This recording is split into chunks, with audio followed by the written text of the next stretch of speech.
VAJ അക്കാഡമിക്സിന്റെ പുതിയൊരു ക്ലാസ്സിലേക്ക് എല്ലാവർക്കും സ്വാഗതം. എൻ്റെ പേര് അബ്ദുൽ ജലീൽ VA. ഞാനിന്ന് എടുക്കാൻ ഉദ്ദേശിക്കുന്നത് CDPO child development project officer തസ്തികയിലേക്ക് അപേക്ഷിക്കുന്ന ഉദ്യോഗാർത്ഥികൾക്ക് വളരെ ഉപകാരപ്രദമായിട്ടുള്ള ഒരു ടോപ്പിക്കിലെ ഒരു ക്ലാസ്സാണ് ഞാൻ ഉദ്ദേശിക്കുന്നത്.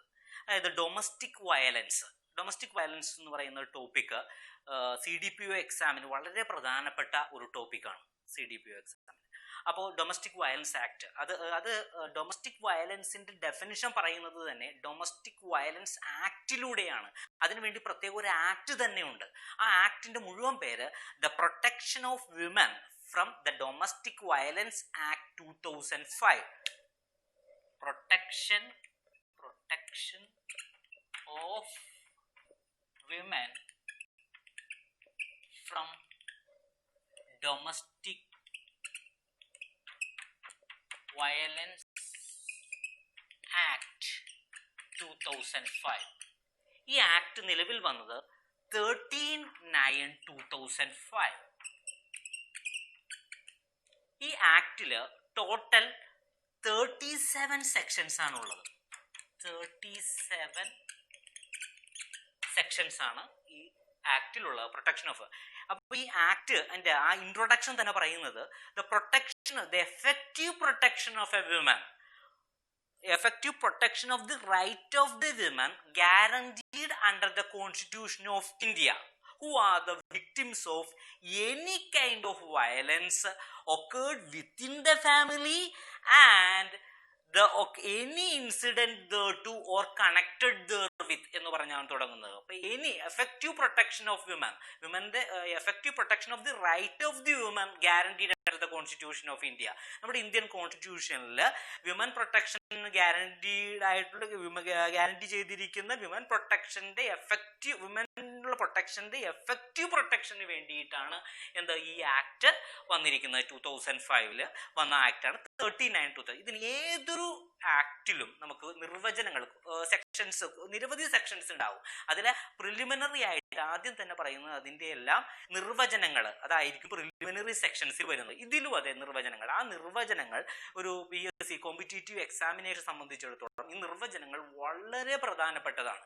ആ നിർവചനങ്ങളിൽ നിന്ന് തന്നെ മിക്കവാറും ക്വസ്റ്റ്യൻസ് നമുക്ക് പ്രതീക്ഷിക്കാവുന്നതാണ്. അപ്പൊ ഇതില് ഈ ആക്ടിലും നിർവചനങ്ങൾ പറയുന്നത് section 2-ലാണ്.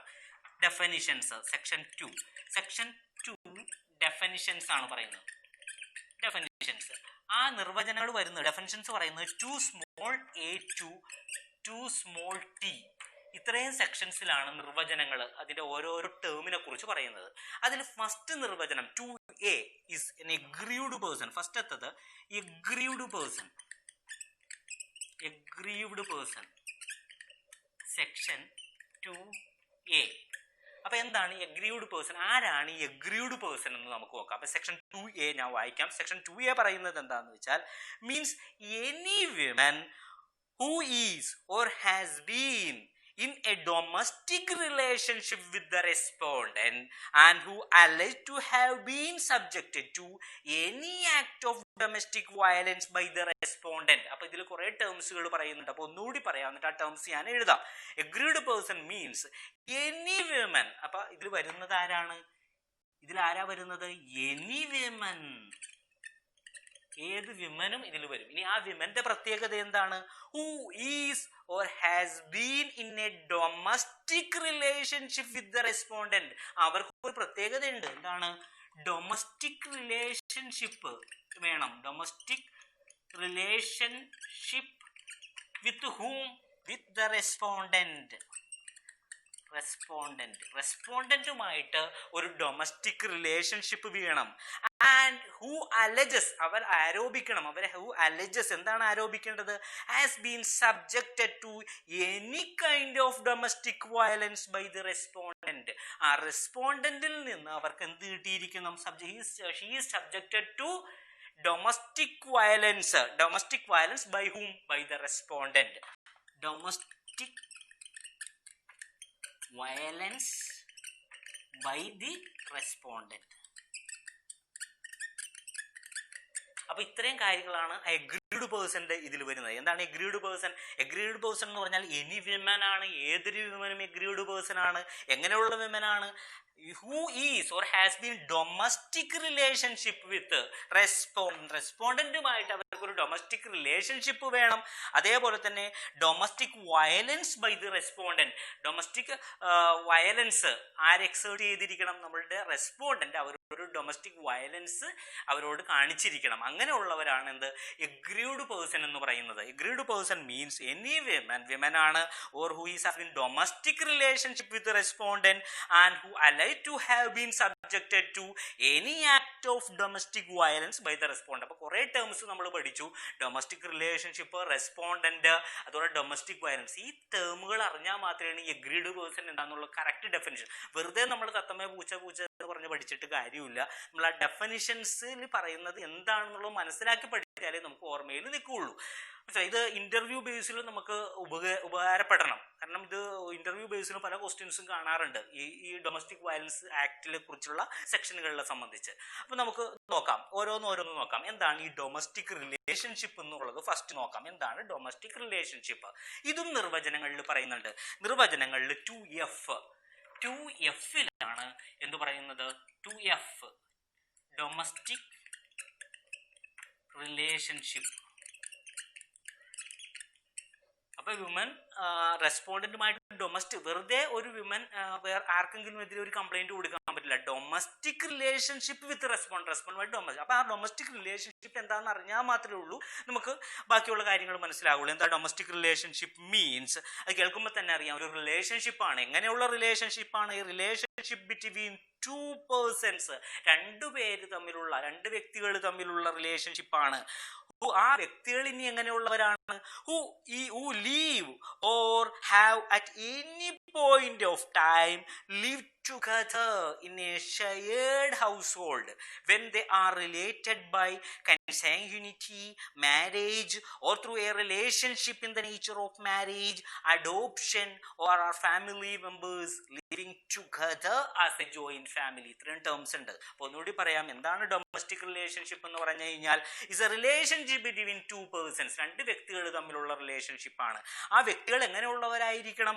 Who live or lives at any point of time, അവർ ഒരുമിച്ച് ജീവിച്ചിരിക്കണം അല്ലെങ്കിൽ ജീവിച്ചുകൊണ്ടിരിക്കണം at any point of time, or live together അല്ലെങ്കിൽ ജീവിച്ചവരായിരിക്കണം in a shared household. അതിലൊരു ടേം ഉണ്ട്, എന്താണ്? Shared house hold.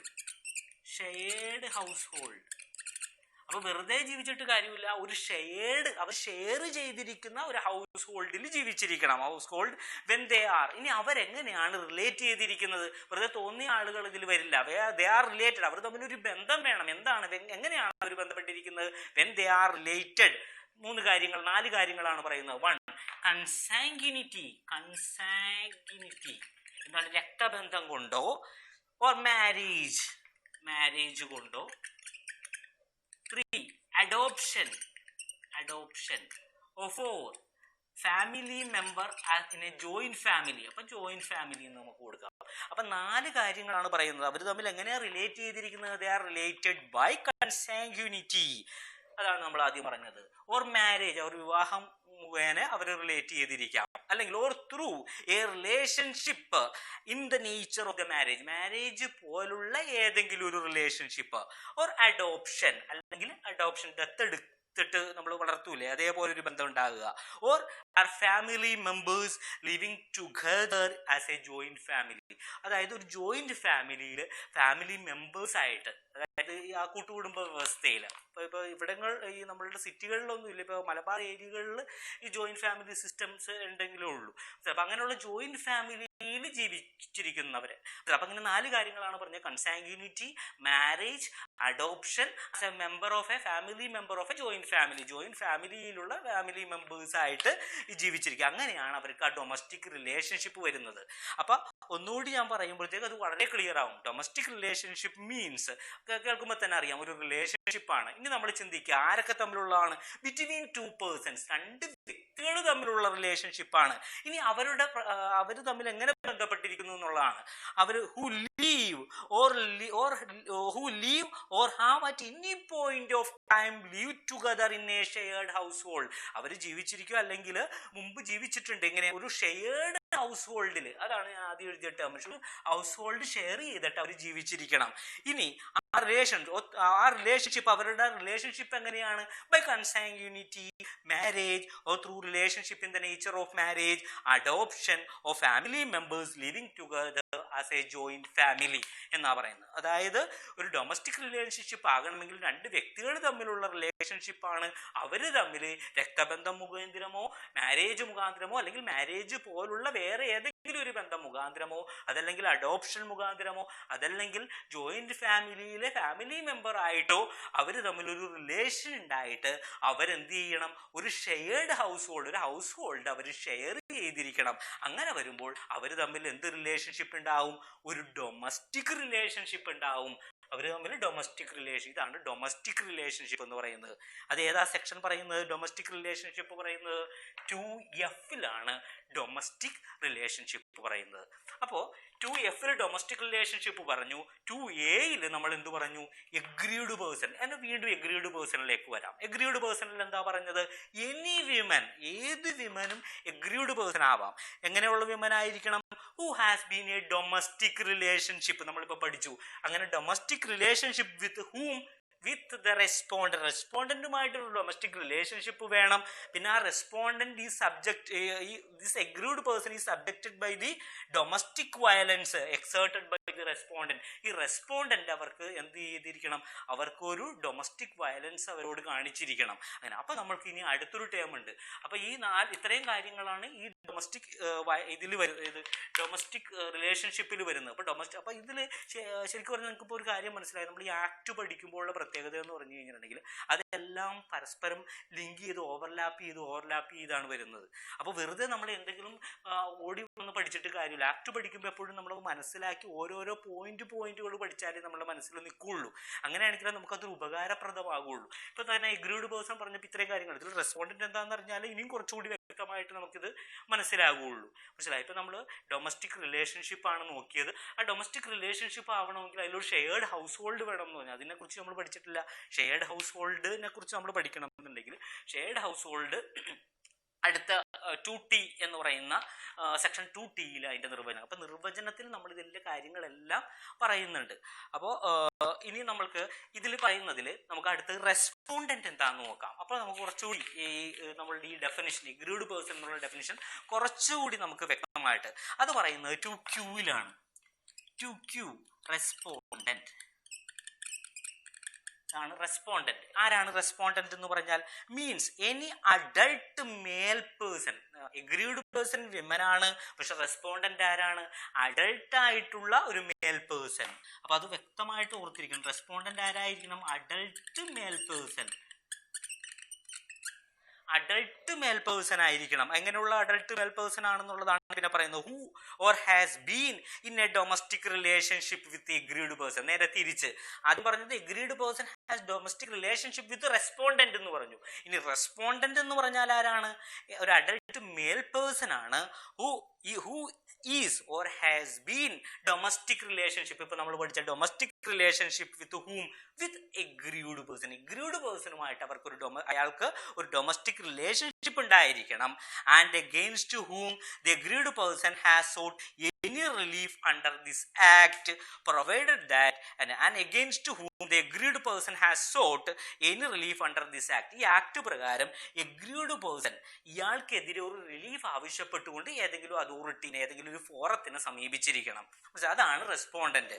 അതായത് ശരിക്കും പറഞ്ഞു കഴിഞ്ഞാൽ പ്രതി.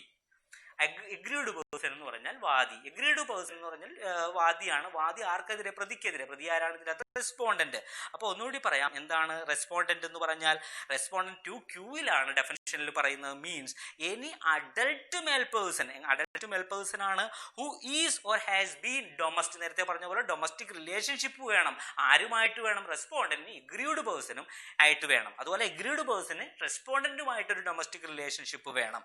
ആൻഡ് അഗെയിൻസ്റ്റ് ഹൂം, എന്നിട്ട് അയാൾക്കെതിരെ ആര്? Aggrieved person sought any relief under this act. ഈ ആക്ട് പ്രകാരം എഗ്രീഡ് പേഴ്സൺ നമ്മളുടെ റെസ്പോണ്ടന്റിനെതിരെ ഒരു റിലീഫ് ആവശ്യപ്പെട്ടുകൊണ്ട് ഈ ആക്ട് പ്രകാരം സമീപിച്ചിരിക്കണം. പ്രൊവൈഡഡ്, അതിൽ വേറൊരു കാര്യം കൂടി പറയാനുണ്ട്. Agreed wife or female living in relationship in the nature of a marriage may also file a complaint against the relative of the husband or the male partner. അതുകൂടി ഇതിൽ വരും. അപ്പൊ എന്താണ് നമ്മളുടെ ഈ ഹസ്ബൻഡിന്റെ റിലേറ്റീവ് ആയിട്ടുള്ള ആരെങ്കിലും ഉണ്ടെങ്കിൽ അവരും എന്തിൽ വരും എന്നാ പറയണം, ഈ റെസ്പോണ്ടന്റ് എന്ന് പറയുന്ന ഇതിൽ വരും എന്നാണ് ഇതിൽ വ്യക്തമായിട്ട് പറയുന്നത്. മനസ്സിലായോ? അപ്പോൾ ഇത് ഞാൻ പറഞ്ഞില്ലേ, നമ്മളുടെ ഈ ഡെഫിനിഷൻസ് നിർവചനങ്ങൾ വളരെ കാര്യമായിട്ട് നമ്മൾ മനസ്സിലാക്കിയാൽ മാത്രമേ ഉള്ളൂ നമ്മൾക്ക് ഈ ആക്ട് ഡെഫിനിഷൻസ് പഠിച്ച് മുന്നോട്ട് പോകാൻ പറ്റുള്ളൂ. ഇപ്പോൾ നമ്മളുടെ മെമ്മറിയിൽ എപ്പോഴും നമുക്ക് നിൽക്കും. അപ്പോൾ ഞാനിപ്പോൾ ചെയ്ത ഒരു പ്രിലിമിനറി, ഒരു ട്രയൽ ക്ലാസ് ആണ്, അത് പൂർണ്ണമല്ല ഒരിക്കലും, കാരണം ഇനി നമുക്ക് ഒത്തിരി കാര്യങ്ങൾ എടുക്കാനുണ്ട്. അപ്പോൾ ഡൊമസ്റ്റിക് വയലൻസ് ഒരു പ്രിലിമിനറി ക്ലാസ് CDPO എക്സാം എഴുതുന്ന ഉദ്യോഗാർത്ഥികൾക്ക് വേണ്ടിയിട്ടാണ്. അപ്പോൾ നിങ്ങൾക്ക് ഈ ക്ലാസ് മുഴുവൻ നിങ്ങൾ ശ്രദ്ധിച്ചിട്ട് ഇതിൽ നിങ്ങൾക്ക് എന്നെ ഫോളോ ചെയ്യാൻ പറ്റുന്നുണ്ട്, അതല്ലെങ്കിൽ ഞാൻ എടുക്കുന്നത് നിങ്ങൾക്ക് മനസ്സിലാകുന്നുണ്ട് എന്നുണ്ടെങ്കിൽ ഞാനൊരു ലിങ്ക് അയച്ചു തരാം. നിങ്ങൾ ഒരു വാട്സാപ്പ് ഗ്രൂപ്പിൻ്റെ ലിങ്കാണ്, അതിൽ ജോയിൻ ചെയ്തിട്ട് ആ വാട്സാപ്പ് ഗ്രൂപ്പിൻ്റെ പ്ലാറ്റ്ഫോമിൽ നമുക്ക് കാര്യങ്ങൾ ഡിസ്കസ് ചെയ്യാം. അപ്പോൾ ഞാൻ ഉദ്ദേശിക്കുന്നത് ഇത്രയേ ഉള്ളൂ, അതായത് നമുക്ക് പരമാവധി എല്ലാവരെയും ഇതിൽ ഉൾപ്പെടുത്തിയിട്ട്, കാരണം ഇപ്പോൾ കോച്ചിങ്ങിനെല്ലാം ഭയങ്കരമായ ഫീസുകളാണ്, 5,000 അങ്ങനെ നല്ല ഫീസുകളാണ്, 5,000 7,000 അങ്ങനെ ഫീസുകളാണ് ഈടാക്കുന്നത്. അപ്പോൾ നമ്മൾക്ക് ഇപ്പോൾ ചെയ്യാൻ പറ്റുന്നത് എന്താണെന്ന് വെച്ചിട്ടുണ്ടെങ്കിൽ നമുക്ക് വളരെ ഒരു മന്ത്ലി ഒരു 250 അപ്പോൾ ഏകദേശം ഒരു 25 ക്ലാസ്സാണ് ഞാൻ ഉദ്ദേശിക്കുന്നത്. അപ്പോൾ ഒരു ക്ലാസ്സിന് 10 rupees വെച്ചിട്ട് ഒരു 25 ക്ലാസ്സാണ് നമ്മൾ അറേഞ്ച് ചെയ്യാൻ ഉദ്ദേശിക്കുന്നത്. അപ്പോൾ എല്ലാ മാസവും ഒരു 250 rupees നമുക്ക് പേ ചെയ്ത് നമുക്ക് ഈ ക്ലാസ് മുന്നോട്ട് കൊണ്ടുപോകാം എന്നുള്ളതാണ്. അപ്പോൾ നിങ്ങളിത് കംപ്ലീറ്റ് സശ്രദ്ധം വീക്ഷിച്ചിട്ട് നിങ്ങൾക്ക് എന്തെങ്കിലും ഇതുണ്ടെന്നുണ്ടെങ്കിൽ നിങ്ങൾ എന്നെ അറിയിക്കുക. അപ്പോൾ എല്ലാവർക്കും